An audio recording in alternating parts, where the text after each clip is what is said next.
This is a production by One and All Media. For more, head to oneandall.media. In the Christian scheme of things, love and judgment, love and discipline are not mutually exclusive. They're two sides of the same coin. The problem is you and I live today in what is called secular humanism. And secular humanism would tell you, oh no, all you have to do is teach a person what is right and ultimately they will do it. Today with Jeff Vines, pastor, apologist, and Bible teacher.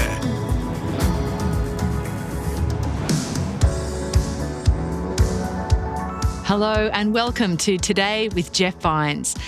In this episode, we're hearing from a series titled Raising Faith. This is a series designed to help our kids to be more like Jesus and less like us. Let's get into it now. Here's Pastor Jeff to begin today's message.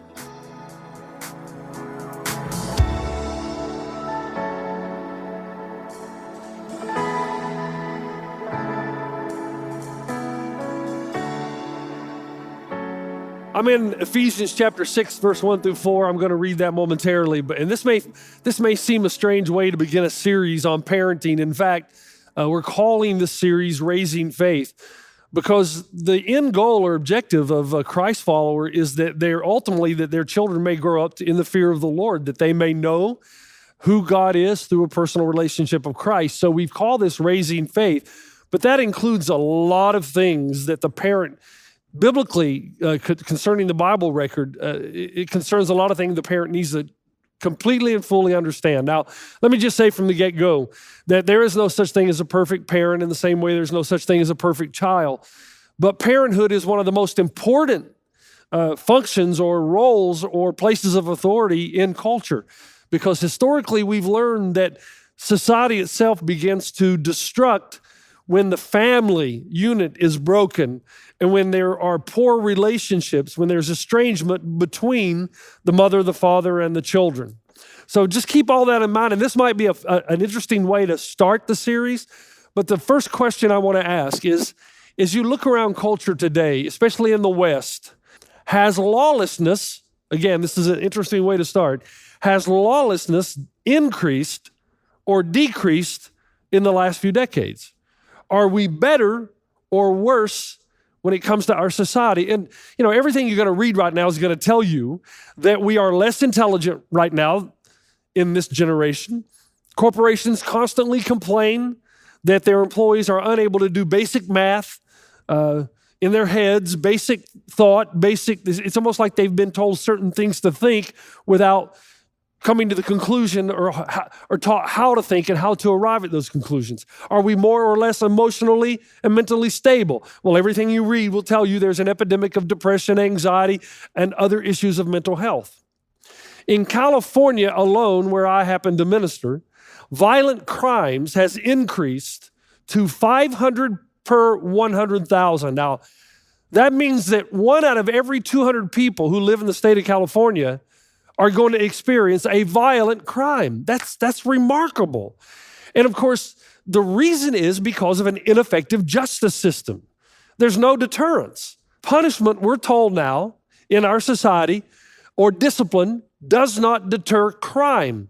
There is no real price to pay for law breaking. There's no real fear of consequences. Now I know it's an interesting way to start, but as parents who are following Jesus, there's something we need to desperately know as we approach parenthood, and that's this. Jesus' worldview is that love and judgment, or love and discipline, or love and correction are not mutually exclusive. The most simple example that I give of this, and I'll expand it a little bit, is that if I tell my children not to play in the middle of the street, I don't do it because I'm punishing them or restricting them. I'm doing it because I want to save them. I want to protect them from harm. Now, if my children decide to disobey and play in the middle of the street, then there's got to be some form of deterrence that encourages them not to violate that law again. And if For instance, if my son does something that I tell him not to do, and let's say I say, okay, go to your room, you're grounded for a week, you can't go out into the community, or whatever form discipline takes, I don't do it because I hate my child. I do it ultimately because I love my child. I am not apathetic toward the well-being of my children. In the Christian scheme of things, love and judgment, love and discipline are not mutually exclusive. They're two sides of the same coin. The problem is you and I live today in what is called secular humanism. And secular humanism would tell you, oh no, all you have to do is teach a person what is right and ultimately they will do it. Well, the Christian worldview says you're living in a dream world. In fact, this is the starting point, the foundation for this entire series. The secular worldview says that man is basically good, teach him the right path, and he will most likely choose to go that direction. And the key words associated with this type of thought are the words rehabilitate and reprogram. Now, you need to understand that view dominates much of the philosophy of a secular worldview, but it is not the philosophy of Jesus. Jesus' worldview says that the heart of man is wicked, that he has a disposition toward doing the wrong thing.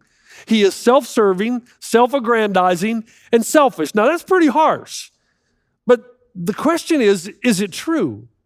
In fact, Jesus would assume the heart of every child is not bent toward righteousness. Jeremiah 17:9. The heart is deceitful above all things and desperately wicked. Who can know it? Mark 7, verse 21, 23. For from within, out of the heart of men, proceed evil thoughts, adulteries, fornications, murders, thefts, covetousness, wickedness, deceit, lavishness, an evil eye, blasphemy, pride, foolishness. All these evil things come from within inside the heart and defile the man. Unfortunately, most young parents today are reading books on parenthood that have a faulty starting point. The faulty starting point is this: your child is basically good and will always act accordingly when he or she truly understands what is right and what is wrong. Therefore, no discipline is required because discipline ultimately represses. Now, let's define what we mean by discipline. Discipline is defined as the practice of training people to obey rules or a code of behavior using punishment or corrective disobedience. Sorry, let me say that again. The practice of training people to obey rules or a code of behavior using punishment to correct disobedience.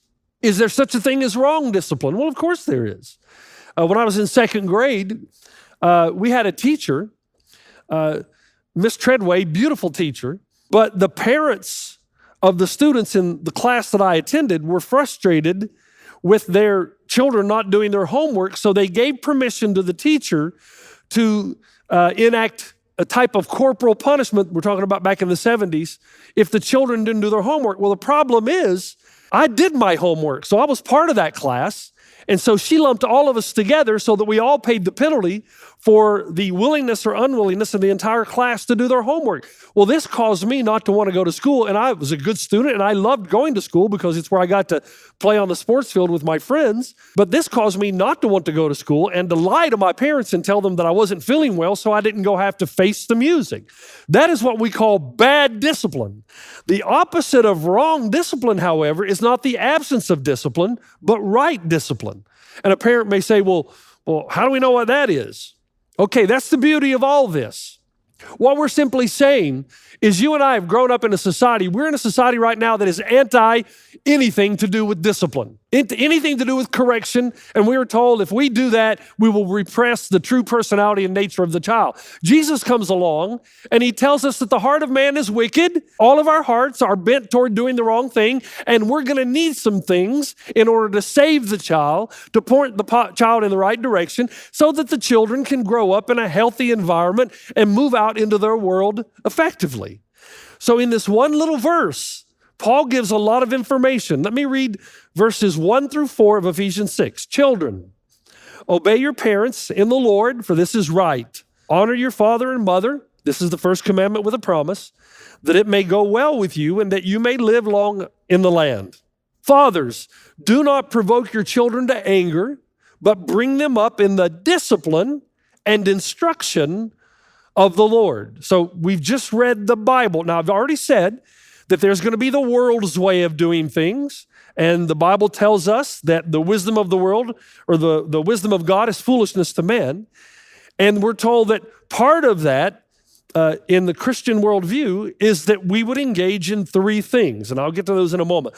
But Paul's assumption when he writes this is that parents stand in the gap between children and God. That the child is not old enough to have a full and mature relationship with God, so parents serve as God's proxy.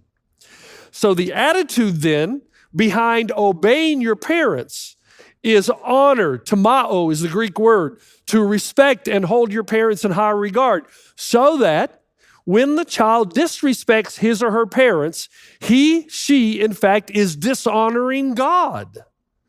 Moreover, if you know anything about the Old Testament, under the law of Moses, there were serious repercussions of dishonoring one's parents.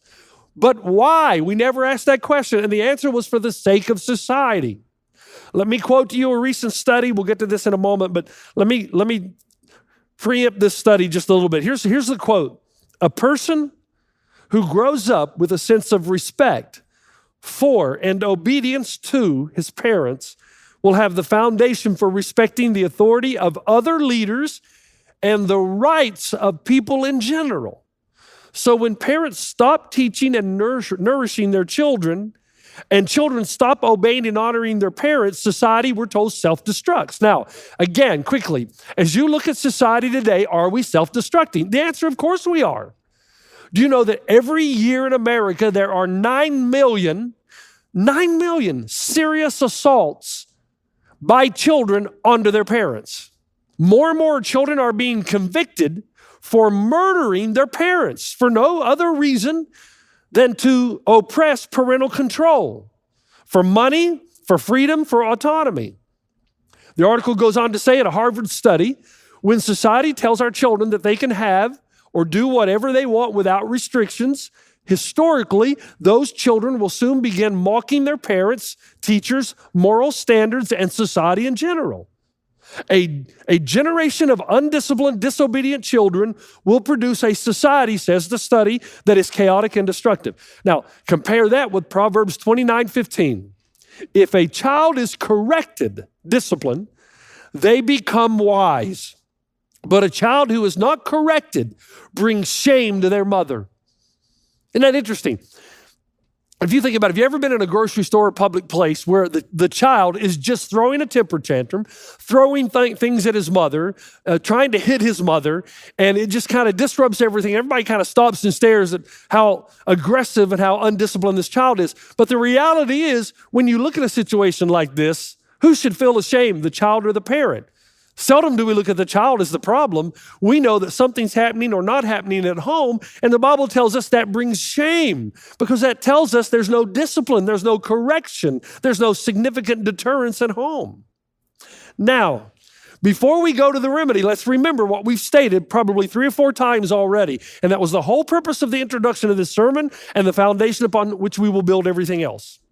Most of the child-rearing books of our time begin with a faulty assumption. The secular humanist worldview that man is basically good, so if you show your child what is right, he or she is sure to follow. The Christian worldview says that a child's most dominant attitude is selfishness. His interest is totally self-centered. His own wants and needs are all he knows and all he cares about. Now, even most of the books today that claim to come from a Christian perspective have been infiltrated primarily by secular humanism. It's just the way of culture in the present time. What we want to do as Christ followers is kind of throw that to the side, and that's what I'm going to ask you to do. Just throw everything out, because let me tell you something else about parenting. Typically, you will go try to find a book that tells you what you want to hear, because your parenting skills either are a result of how you were parented or a result of doing the opposite of how you were parented because you didn't like it. So what happens is typically we go to find resources or books that agree with us. It's just human nature.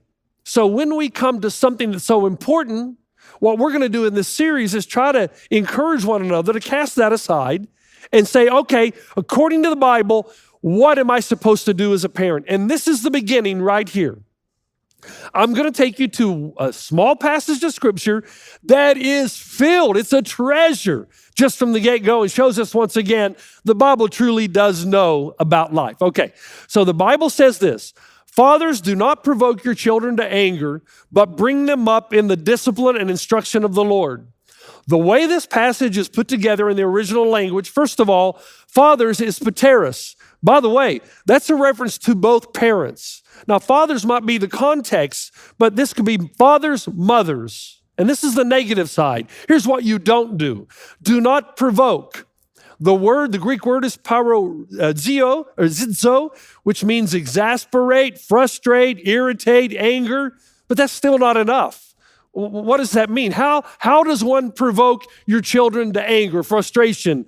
And basically, believe it or not, there is a relationship between provocation, the exasperation, with anger and with raising the children and discipline and instruction. So kind of hidden in this text is the idea that the thing that most frustrates a child is when right and wrong are unclear and when discipline is inconsistent. When right and wrong are unclear and discipline is inconsistent. So we're told, rather than exasperating our children and provoking them to anger, mature them how? In discipline. This is paideia. And this is the word for systematic training. It's correction. Again, involved in all of these words is the assumption that if you have systematic training, and in that systematic training, there's a violation, a correction for the wrongdoing is always assumed. You know, a good example is in Hebrews 12, we're told that for those God loves, God corrects, God disciplines, God rebukes. And instruction. These two words go together in the sense that this is the systematic training of discipline, and it includes correction when the child goes the wrong way, and then instruction, nouthesia, great word, it's a reference to putting into the child's mind. Verbal teaching. It's based on Deuteronomy 6, where as you rise in the morning, as you go to bed at night, as you walk along the path, you're always putting into the mind of the child what is right and wrong, not based on culture, but based on the Word of God. Instruction of the Lord, Christ worldview versus the secular worldview. So that's the general overview. Now, the question then becomes, if it's provocation, if we don't want to provoke our children, if we don't want to frustrate them, exasperate them, and instead we want to bring them up in discipline and instruction of the Lord, then the big question is, how does one provoke or exasperate the child? All right, so the research I'm going to give you comes out of two things. First, the Old Testament, a lot of the Old Testament precepts that God gave parents. But two, also, I'm trying to harmonize those with what we know with certainty about children in our own culture who have been raised a certain way and the outcome. So this research started around the 1960s and 70s. So now there's been enough time to develop to show how certain approaches to parenthood affect and impact the child. So here's what we know, and this is the gut of the sermon here. Stay with me. Number one, a child is exasperated when there are no clear boundaries. This breeds insecurity. Believe it or not, we know that kids want to know, hey, who's in charge here? And if it's not clear who's in charge, then they will try to fill the gap. What's interesting is they don't really want to because they know deep inside they don't know how to. And research tells us that a child, when there are no clear boundaries or when those boundaries are inconsistent, so they do something that you say is wrong on Tuesday, but they do it again on Friday, and they get away with it. There's no clear boundary. It frustrates. It actually breeds insecurity in the child and a lack of trust and confidence in their environment and in their surroundings. Now, let me give you a humorous little illustration here. First time I went to Nairobi, Kenya, I grew up spending a lot of time in Zimbabwe, but Nairobi's a different different experience because no one obeys the traffic laws. I mean, India is bad, but at least in India, when they pass and go around each other in speed, they still kind of stay in their own lane, or if they venture out, they'll eventually come back in. Not so in Nairobi. Every day at 5 o'clock, Nairobi locks up traffic. And the reason is nobody obeys the rules. No stop signs, no stop lights, and they drive on whatever side of the road they want to. So eventually when you have enough cars, you've got cars on both sides and no one can go anywhere. This was so intimidating and frustrating for me that I got out of the car, which was stupid, and I started trying to direct traffic. Now it worked. It took me a while, but I said, okay, you guys go there. It's just part of my personality. However, from then on, I didn't want to drive in Nairobi because I was terrified. I knew I wasn't qualified to do this, and it created incredible tension. What we are learning about children who are raised in homes where there are no clear boundaries, they develop this type of fear and trepidation. They become insecure and they feel unprotected. Number 2, a child is exasperated when discipline is inconsistent. Now, these two go together. In other words, laziness on the parent's part breeds frustration. The National Library of Medicine published a study recently, and it said inconsistent parenting is linked with children's conduct problems. Now, this is not the Bible, although the Bible would agree. The Bible would agree, but this is from a recent study, okay? And here's the quotation. A home observational study showed that mothers of conduct problem preschoolers acted inconsistently in disciplinary conflicts. Now, what are they talking about? Well, we're talking about a parent whose yes is not yes and whose no is not no. So we've all seen this. The parent says to the child, you have to eat what's on your plate before you get dessert. But the child doesn't, and the parent gives in. You have to take a nap before you can go to your friend's house to play. Child refuses to take a nap, kicks and screams, gets what they want. The parent is inconsistent. You have to do your homework before you can play outside. That's the rule that's set down. The child knows, though, if he screams or she screams and throws a temper tantrum, that somehow they can manipulate the parents and ultimately get what they want. The effects of inconsistent parenting, says the article, means your child will grow up with a lack of security because they believe they're in charge. And deep inside, they don't trust themselves. And 2, they end up developing attachment issues. They find it difficult to see the parent as a reliable source of comfort because of the parent's unpredictability. 3rd, they develop habits of manipulation and coercion and struggle to find meaningful relationships because the habit that they've learned is if I kick and scream, I get what I want. So they think they can do the same thing with other people. And if you do that with other people, you'll be ostracized and you'll have trouble developing meaningful friendships. And ultimately, the article says, inconsistent parenting creates a conflict between husband and wife. When I was parenting, Robin and I were parenting Sion and Delaney, Sion was clever. She also had a bent toward unrighteousness. Because if her mother told her to do something that she didn't want to do, she would come to me and ask me, not telling me she had talked with her mother. Imagine a child doing that.